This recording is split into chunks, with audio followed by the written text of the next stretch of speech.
আসসালামু আলাইকুম ওয়া রাহমাতুল্লাহি ওয়া বারাকাতুহু।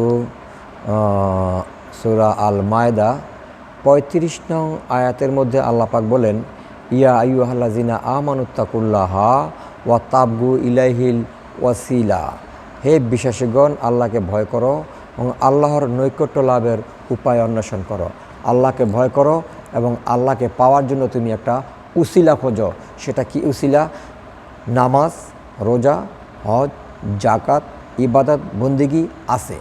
এইগুলি করে কেউ আল্লাহকে পায় নাই। আল্লাহকে পাইছে তখনই যিনি একজন আল্লাহর অলির সান্নিধ্য লাভ করেছেন, একজন আল্লাহর অলির কাছে গিয়েছেন, তার কাছে বায়াত গ্রহণ করেছেন, মুরিদ হয়েছেন এবং তার দেখানো পথ উনি অনুসরণ করেছেন, যাকে কোরআনের ভাষায় বলা হয় মুর্শিদ, যাকে কোরআনের ভাষায় বলা হয় সালেহিন, সাদেকিন, মোত্তাকিন, আউলিয়া ইকরাম।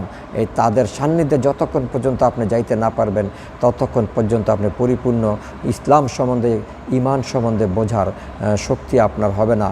কারণ শয়তান কিন্তু সবসময় আপনার রক্তের কণিকায় কণিকায় আপনাকে বাধাগ্রস্ত করছে। আর শয়তান থাকে মাথায়, প্রেম থাকে হৃদয়ে। আপনার প্রেমটাকে নষ্ট করে দিবে শয়তান, আপনার মাথায় কাজ করবে। আসসালামু আলাইকুম।